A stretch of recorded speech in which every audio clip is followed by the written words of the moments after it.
Dios les bendiga en esta noche, ¿cómo están? Nos volvemos a reunir para poder compartir de la palabra del Señor.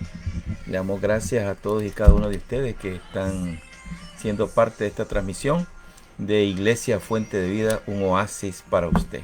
Recuerde que nuestra iglesia es, como decimos, un oasis para cada uno de nosotros en estos momentos en que necesitamos ese, digamos, alivio, ese aliento, ese momento para poder nosotros calmar nuestra sed espiritual.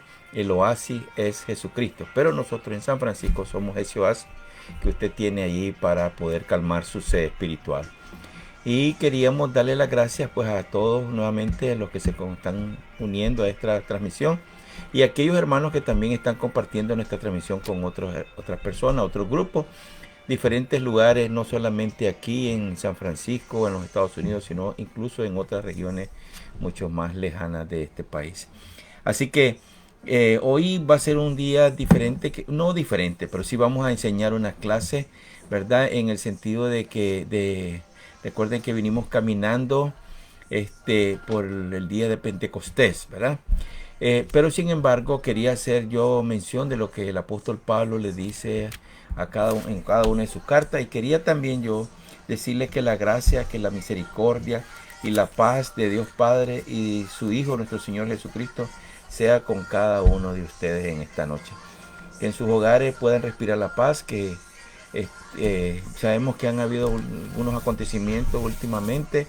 Esperamos en Dios que esto se pueda solucionar pronto y que podamos respirar nuevamente la paz en nuestras calles y que podamos nuevamente estar reunidos en nuestras congregaciones, en nuestras iglesias, donde podamos nosotros mantener esa unidad espiritual, esa oportunidad de poder crecer en el Señor Jesucristo.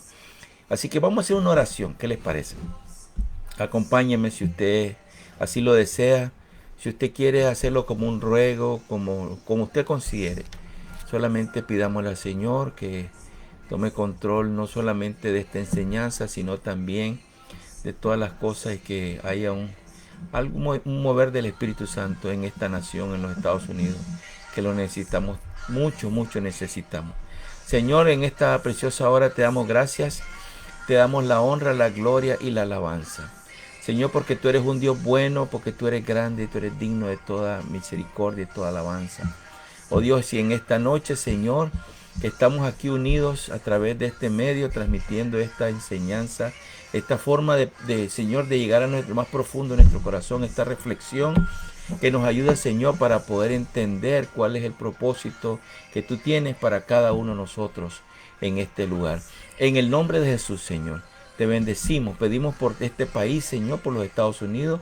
Pedimos, Dios mío, no solamente por las personas que están enfermas por ese COVID-19, sino también por aquellos que están, Señor, haciendo protesta, y también por las policías, por las autoridades, por el presidente, por cada una de las personas, Señor, que de una forma u otra están involucradas en estas cosas.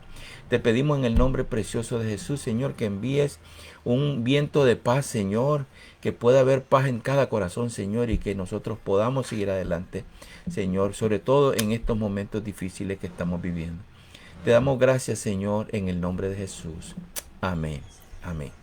Así que recuerden que hemos venido caminando por unos 50 días hacia Pentecostés. Pero la pregunta sería, ¿qué pasa después de eso?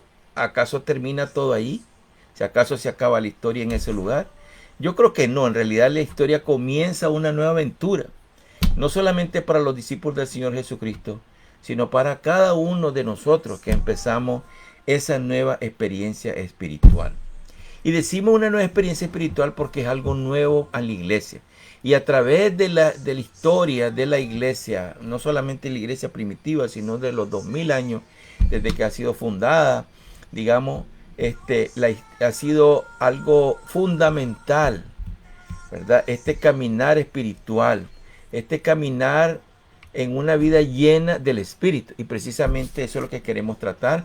Cómo nosotros podemos llevar una vida llena del Espíritu, ¿verdad? Así que vamos a también ir caminando nosotros a tratar de tener mejor dicho, un mayor conocimiento, un aprendizaje para todos nosotros, ¿verdad? Porque esta es una experiencia eclesiástica que a través de la historia ha existido, ¿verdad? Y que es fundamental, que es el motor por el cual las personas se mueven, en primer lugar para buscar de Dios, y en segundo lugar para presentar a Jesús como Salvador del mundo, y en tercer lugar para que el poder del Espíritu Santo, en ese poder del Espíritu Santo, puedan suceder milagros de sanidad, de liberación, de transformación y de una vida nueva.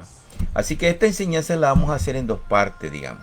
No quiere decir que nosotros vamos a hacerlo en dos clases nada más o en dos enseñanzas, cómo podemos aprender una vida del Espíritu. No, ese es algo que estamos aprendiendo constantemente a través del estudio de la Escritura, a través de las enseñanzas, de las clases, etcétera, de todo lo que nosotros podamos hacer para poder aprender cómo es una vida llena del Espíritu.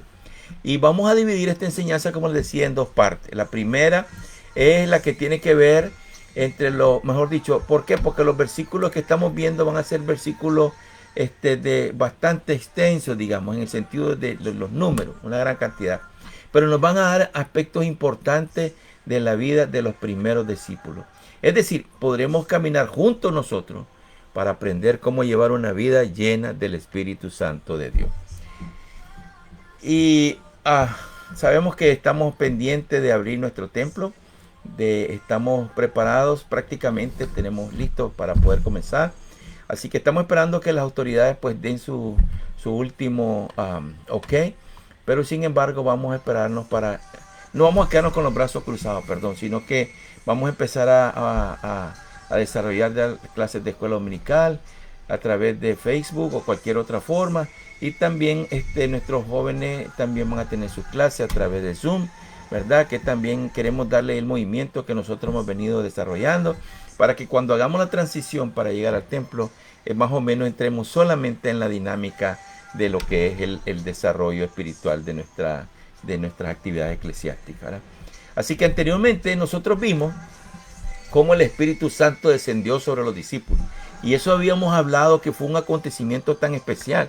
Y el domingo tuvimos un culto, digamos así, dentro de nuestro templo, en el cual impartimos precisamente ese momento tan especial, tan trascendental, que causó un escándalo en esa ciudad, en Jerusalén, porque hubo la venida del Espíritu Santo sobre cada uno de los discípulos. Entonces, entre los milagros que se vieron en ese día y las señales que hemos hablado ya la semana pasada, se vieron que hablaron en otros idiomas. Y mucha gente quedó impresionada por eso. Pero sabemos que siempre hay gente que son incrédulos. Y dice el libro de los Hechos, que es el que vamos a leer el día de hoy, capítulo 2, versículos 12 y 13. Dice lo siguiente. Y estaban todos atónitos y perplejos, dice, diciéndose unos a otros, ¿qué quiere decir esto? Mas otros, burlándose, decían, están llenos de mosto. La verdad es que la visitación o la visita del Espíritu Santo, la llegada del Espíritu Santo, la unción del Espíritu Santo sobre los discípulos en el día de Pentecostés creó una conmoción, no solamente entre los que estaban allí reunidos, sino que atrajo a la multitud. Entre estos, Pedro se levantó a hablar y explicar lo que estaba pasando. Lo que pasa es que la gente creía que estaban borrachos, y lo primero que Pedro explicó es que ellos no estaban borrachos, sino que estaban llenos de la unción del Espíritu Santo. Entonces Pedro, dice el versículo 14, poniéndose en pie con los 11, no solo, sino con los 11, alzó la voz y les habló diciendo, varones judíos y todos los que habitáis en Jerusalén, esto os sea notorio y oíd mis palabras. Porque estos no están ebrios como vosotros suponéis, puesto que es la hora tercera del día. O sea, la hora tercera equivale a las 9 de la mañana. Realmente es un poco probable de que estos estuvieran a esa hora con unos cuantos tragos, ¿verdad? Sino que era difícil. Así que Pedro siguió explicando lo que en realidad estaba sucediendo. Era el cumplimiento del derramamiento del Espíritu Santo, tal y como lo habían anunciado los profetas. Por eso el versículo 16 sigue aclarando hasta el versículo 21, que lo vamos a leer. Dice, esto es lo dicho por el profeta Joel. Fíjate, ya había un antecedente, digamos, profético, histórico, dentro del pueblo de Israel, que para que ellos pudieran reconocer lo que iba a suceder más adelante. Entonces dice, en los postreros días, dice Dios, derramaré mi espíritu sobre toda carne, y vuestros hijos y vuestras hijas profetizarán. Vuestros jóvenes verán visiones, y vuestros ancianos soñarán sueños. Y de cierto, sobre mis siervos y sobre mis siervas en aquellos días derramaré de mi espíritu y profetizarán. Y daré prodigio arriba en el cielo y señales abajo en la tierra, sangre y fuego y vapor de humo. El sol se convertirá en tiniebla y la luna en sangre, antes que venga el día del Señor, grande y manifiesto, y todo aquel que invocar el nombre del Señor será salvo. Así que hay una palabra profética aquí que Pedro la está diciendo para que la gente recuerde que lo que ha sucedido. Y la profecía de Joel se cumplió en parte en ese momento. Pues el Espíritu se derramó sobre todos los creyentes que estaban ahí en los 120 que están en el aposento alto y profetizaron. Sin embargo, todavía no se habían cumplido las otras señales. Entonces, ¿qué es lo que dice la profecía exactamente? El libro de Joel, que lo tengo anotado. Dice, y sucederá después de esto, derramaré mi espíritu sobre toda carne, y vuestros hijos y vuestras hijas profetizarán, y vuestros ancianos sonarán sueños, y vuestros jóvenes verán visiones, y aún sobre los siervos y las siervas derramaré mi espíritu en aquellos días. Aún el derramamiento del Espíritu Santo no había ocurrido en ese tiempo cuando se dio la profecía, pero en este momento se da solo en parte. Lo que definitivamente va a ocurrir más adelante será, digamos, la otra parte de la profecía. Porque dice el mismo Joel 2:30 al 32, y haré prodigio en el cielo, sangre y fuego y columna de humo. El sol se convertirá en tiniebla y la luna en sangre, antes que venga el día del Señor grande y terrible. Y sucederá que todo aquel que invoque el nombre del Señor será salvo, porque en el monte de Sión y en Jerusalén habrá salvación, como ha dicho el Señor, y entre los sobrevivientes estarán los que el Señor llame. Ahora, ese derramamiento del Espíritu Santo sobre todo, y las señales en el cielo y en la tierra, van a cumplirse en la segunda venida de Jesús, tal como aparece en el libro de Apocalipsis. En Apocalipsis 6, versículos 12 al 14. Vi cuando el Cordero abrió el sexto sello, dice, y hubo un gran terremoto, y el sol se puso negro como cilicio hecho de cerda, y toda la luna se volvió como sangre, y las estrellas del cielo cayeron a la tierra, como la higuera deja caer sus frutos verdes al ser sacudida por un fuerte viento. Y el cielo desapareció como un pergamino que se enrolla, y todo monte e isla fue removido de su lugar. Imagínense qué interesante.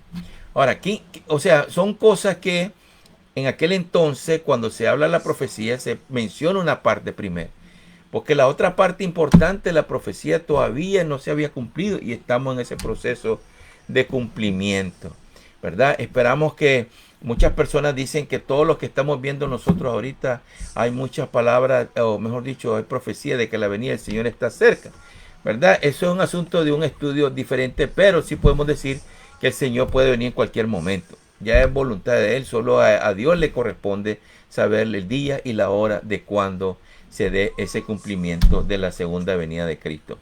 O no físicamente, ¿verdad? Pero sí va a venir a arrebatar a la iglesia para estar con ella en las bodas del Cordero. Ese es otro tema que podemos hablar en otra ocasión y que ya nosotros le hemos enseñado en nuestra congregación, ¿verdad? Que es muy interesante porque es algo que nos ayuda a no tener miedo en Apocalipsis, porque hay mucha gente que tiene miedo para el libro de Apocalipsis, pero sí lo que nos enseña es a confiar que hay que estar en Cristo antes, ¿verdad? Para evitarnos todas esas cosas.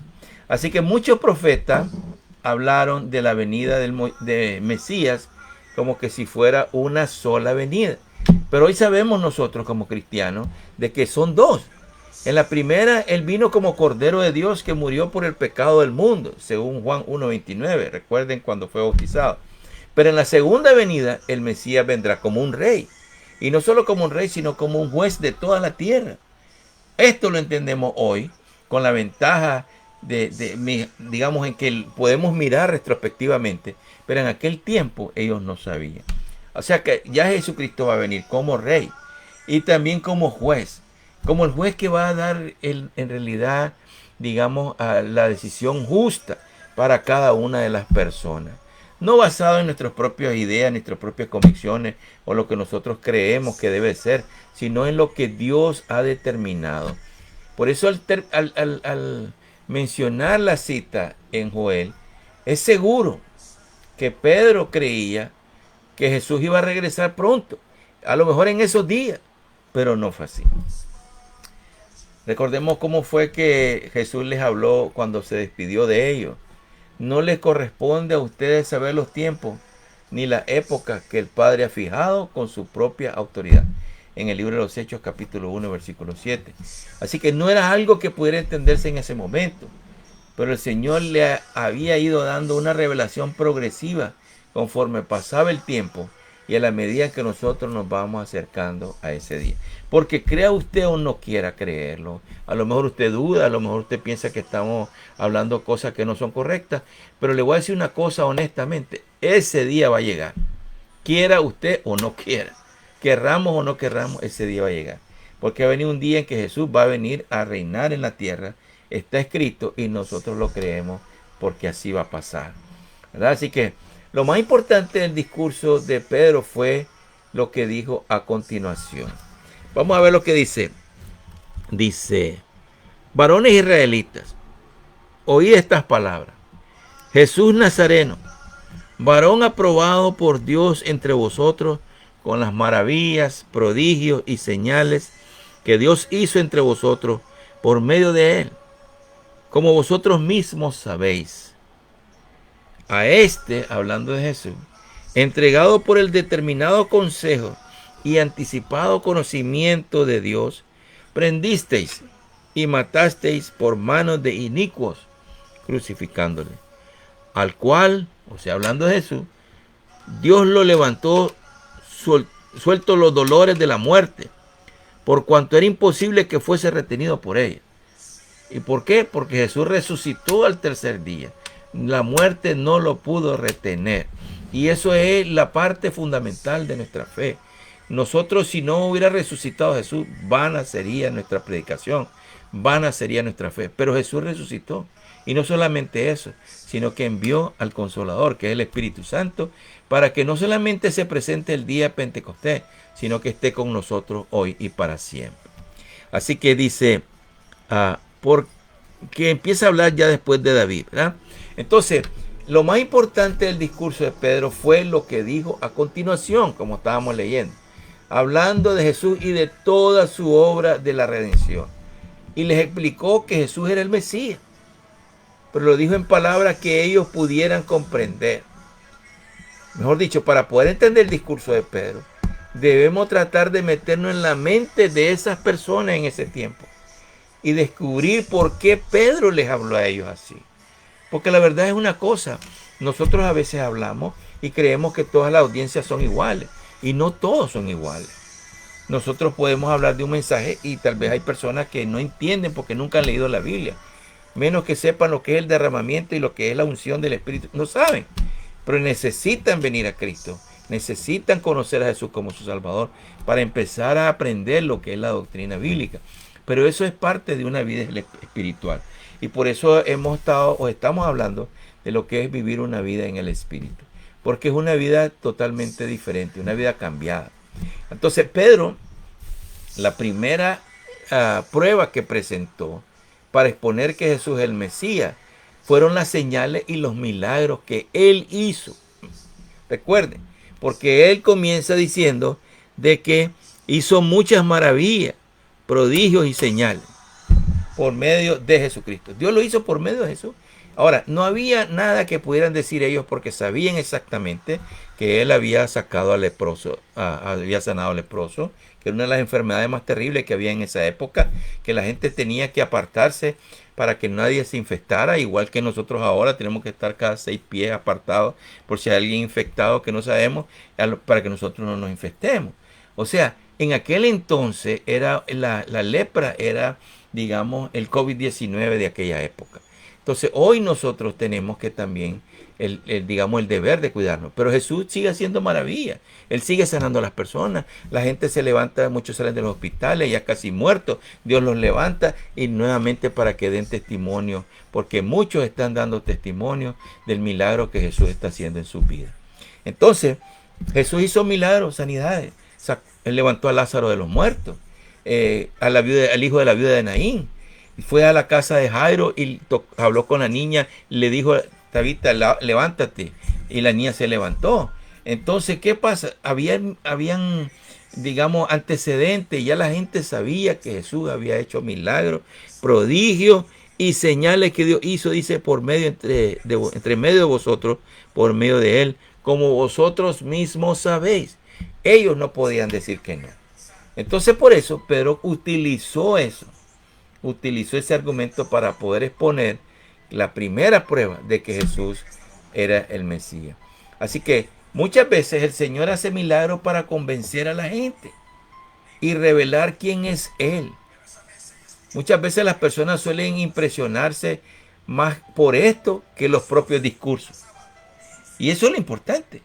En el Evangelio, Juan explicó claramente cuál era el objetivo de las señales. En el capítulo 20, versículo 30-31 del Evangelio según San Juan, él dice: y muchas otras señales hizo también Jesús en presencia de los discípulos, y que no están escritas en este libro.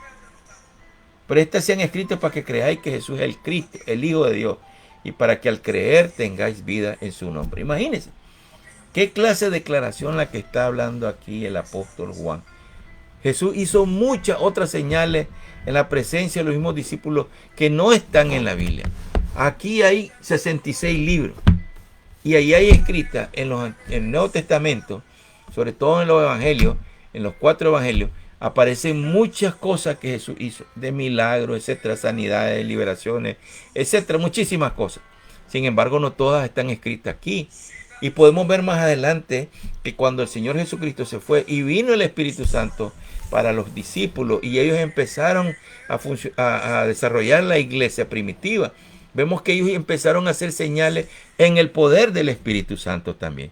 Por eso es que es importantísimo que empecemos a pensar seriamente en cómo llevar una vida en el Espíritu. Sabemos que nosotros ahorita en este tiempo estamos, digamos, la mayoría en nuestras casas. Hay unos hermanos que están trabajando, otras personas que o sea, tienen que ir a trabajar porque son personas indispensables ese tipo de trabajo. Sin embargo, hay personas que están en sus casas y que necesitamos estar en esa comunión constante con Dios para poder entender y llevar una vida espiritual que sea sana. Porque necesitamos estar sanos espiritualmente, estar físicamente bien para poder tener cada día una mejor relación con el Señor Jesucristo. Así que usted, pidámosle al Señor, y yo también le pido que seamos nosotros capaces de poder estar en esa paz, porque el Espíritu Santo es lo que da paz, confianza, etcétera, mansedumbre, dominio propio. Todas esas cosas son parte del fruto del Espíritu para la iglesia, para nosotros, para usted que me está escuchando, para mí también. Nosotros queremos y hemos orado y estamos orando para que el Señor mande una paz, no un espíritu de paz, sino que mande paz como parte de su espíritu, para un viento de paz, para que en todas las partes aquí en los Estados Unidos la gente se calme y puedan haber cosas normales, ¿verdad? Como es normal en todo país democrático del mundo, pero sin violencia y sin hacer muchas cosas. Bueno, pero la verdad es que no es el asunto de la plática, pero sí es necesario pedirle al Señor que envíe su Espíritu Santo para que haya un nuevo avivamiento, una nueva paz en nuestros medios. Mucho se habla de que un nuevo avivamiento, pero es asunto de ver bien que tenemos que clamar a Dios para que pueda haber un derramamiento nuevo del Espíritu Santo sobre todo el mundo, porque la venida de Cristo está cerca. Así que Pedro también tenía que explicar sobre la muerte de Jesús. Muchos creyeron que al morir Jesús, la posibilidad de ser el Mesías había muerto con él. Sin embargo, los discípulos mismos se habían confundido cuando esto pasó. Al verlo resucitado, cuando ellos vieron que estaba resucitado, entendieron Y Pedro, lo estamos viendo en lo que está hablando el día de hoy, que eso era parte del mismo plan de Dios para redimirlo a usted y para redimirme a mí del pecado. Por eso es que dice en el capítulo, mismo capítulo 2, 23 y 24, a este, hablando de Jesús, entregado por el determinado consejo y anticipado conocimiento de Dios, prendiste y mataste por manos de inicuos y crucificándole. Al cual, o sea Jesús, Dios levantó, sueltos de los dolores de la muerte, por cuanto era imposible que fuese retenido por ellos. Así que hay otras versiones que son un poco diferentes y la tengo aquí anotada. Dice, a este entregado por el plan determinado y previo conocimiento de Dios, clavasteis en una cruz por manos de impíos y le matasteis, a quien Dios resucitó, poniendo fin a la agonía de la muerte, puesto que no era posible que él quedara bajo dominio de ella.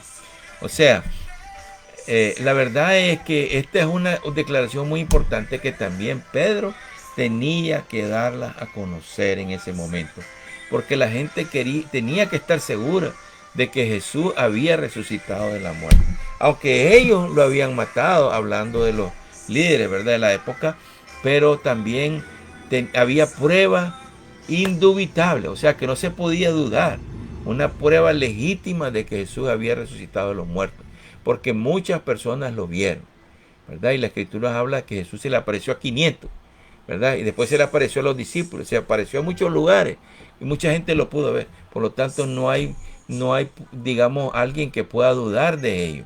Por eso que Jesús cuando murió, pagó el justo, digamos, precio que estaba sobre todos los pecadores. Pero eso no quedó allí. Él resucitó también. Recuerden, la muerte y la resurrección. Y luego de resucitar, hemos hablado también que apareció 40 días para que creyeran que Él vive. Y no que no había sido una sola visión. Pero en el día 40, Él subió al cielo, delante de los ojos de todos sus seguidores. Por eso es que decimos que Jesús vive. Porque Jesús está sentado a la diestra del Padre. Y su mayor victoria no fue una victoria política, porque las cosas de aquí de la tierra son insignificantes. La mayor importancia que tiene la muerte de Jesús, la victoria de Jesús fue sobre la muerte eterna, ¿verdad? No solamente la muerte natural, sino la muerte eterna, pero será en su segunda venida. Él vendrá a reclamar su posición cuando venga como rey sobre toda la tierra, teniendo la victoria así en todas las cosas. Porque Él venció la muerte, venció todo, ¿verdad? Venció el pecado en sí mismo. Él venció el pecado y la muerte. Por esa razón es que creemos en Jesucristo, que Jesús es el Rey de nuestra vida, nuestro Salvador, el Señor, el único que nos puede dar la libertad de nuestros pecados y que nos puede dar la vida eterna. No hay otro.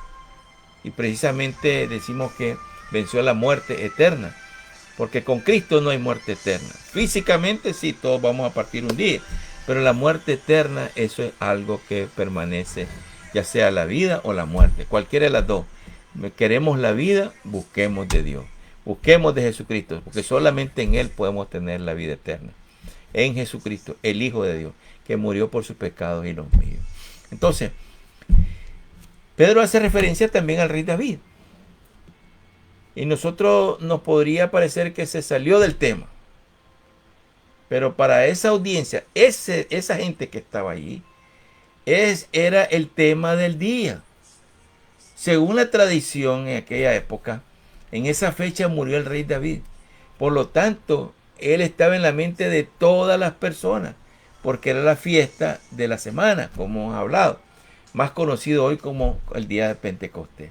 Es por esa razón que se tenía la costumbre de leer el libro de Ruth durante esa fiesta, pues al final del libro se encuentra la genealogía de David, por ende también la de Jesús.